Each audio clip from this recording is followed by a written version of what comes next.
Pagbasa sa 10 kabanata ng Aklat ni Juan, ang talinhaga tungkol sa pastol, talata 1 hanggang 42. Pakatandaan ninyo, ang pumapasok sa kulungan ng mga tupa nang hindi sa pinto nagdaraan kundi umaakyat sa di dapat pagdaanan ay magnanakaw at tulisan. Ang tunay na pastol ay sa pintuan nagdaraan. Pinapapasok siya ng gwardya at pinapakinggan ng mga tupa ang kanyang tinig. Tinatawag niya ang kanyang mga tupa sa kani-kanilang pangalan at inilalabas sa kulungan. Kapag nailabas na, siya'y nangunguna sa kanila at sumusunod naman ang mga ito sapagkat kilala nila ang kanyang tinig. Hindi siya sumusunod sa iba kundi patakbong lumalayo sapagkat hindi nila kilala ang tinig ng iba. Sinabi ni Jesus, ang talinhagang ito, ngunit hindi nila nauunawaan ang ibig niyang sabihin. Kaya't muling sinabi ni Jesus, pakatandaan niyo, ako nga ang pintuang dinaraanan ng mga tupa. Ang mga nauna sa akin ay mga magnanakaw at mga tulisan, ngunit hindi sila pinapakinggan ng mga tupa. Ako ang pintuan. Ang sinumang pumapasok sa pamamagitan ko ay maliligtas. Papasok siya't lalabas at makakatagpo ng pastulan. Dumarating ang magnanakaw para lamang magnakaw, pumatay at manira. Naparito ako upang ang mga tupa ay magkaroon ng buhay, ng isang buhay na masagana at ganap. Ako ang mabuting pastol. Iniaalay ng mabuting pastol ang kanyang buhay para sa mga tupa. Ang bayaran ay tumatakas kapag may dumarating na asong gubat. Iniiwan niya mga tupa palibhas ay hindi siya pastol at hindi kanya ang mga ito. Kaya't sinusunggaban ng asong gubat ang mga ito at binubulabog. Tumatakas siya palibhas ay bayaran lamang at walang malasakit sa mga tupa. Ako nga ang mabuting pastol. Kung paanong kilala ko ng Ama at siya kilala ko, gayon din naman kilala ko ang aking mga tupa at ako'y kilala nila. At iniaalay ko ang aking buhay para sa aking mga tupa. Mayroon akong iba pang mga tupa na wala pa sa kulungang ito. Kinakailangan sila'y ipasok ko rin at papakinggan naman nila ang aking tinig. Sa gayon magiging isa na lamang ang kawan at isa ang pastol. Dahil dito'y minamahal ako ng Ama sapagkat iniaalay ko ang aking buhay upang ito'y kunin kong muli. Walang makakakuha ng aking buhay kusa ko itong ibinibigay. Mayroon akong kapangyarihang ibigay ito at kuning muli. Ito ang utos na tinanggap ko sa aking Ama. Dahil sa mga pananalitang ito, hindi na naman nagkaisa ng palagay ang mga Hudyo.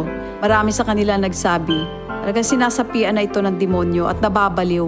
Bakit ba kayo nakikinig sa kanya? Sinabi naman ng iba, hindi nakakapagsalita ng gano'n ng isang sinasapian ng demonyo. Nakakapagpagaling ba ng bulag ang demonyo? Taglamig na noon at kasalukuyang ipinagdiriwang sa Jerusalem ang pista ng pagtatalaga ng templo.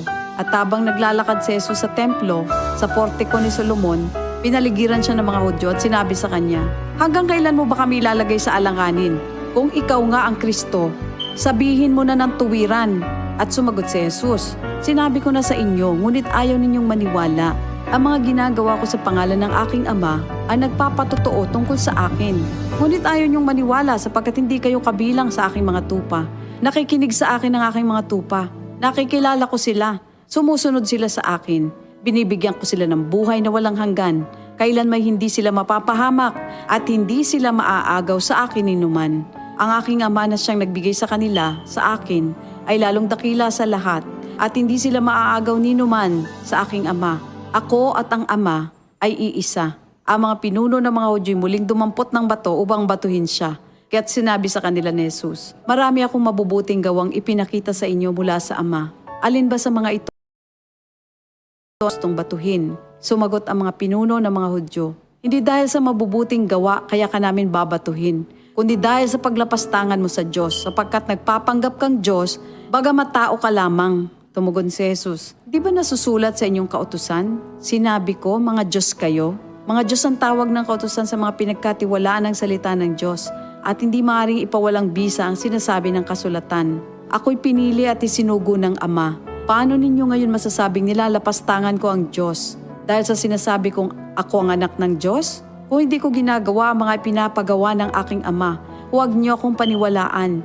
Ngunit kung ang ginagawa ko ay ang mga ito, paniwalaan ninyo ang aking mga gawa kung ayaw ninyong maniwala sa akin. Sa gayon matitiyak ninyong nasa akin ang Ama at ako'y nasa Kanya. Kaya tinangka naman nilang dakpin si Jesus, ngunit siya'y nakaalis. Muling pumunta si Jesus sa ibayo ng Jordan sa pook na dating pinagbautismohan ni Juan. Habang naroroon siya'y maraming lumalapit sa kanya. Sinasabi nila, si Juan ay walang ginawang himala, Ngunit totoo ang lahat ng sinabi niya tungkol sa taong ito at doon maraming sumampalataya kay Jesus. Ito ang salita ng Diyos. DCXL 558.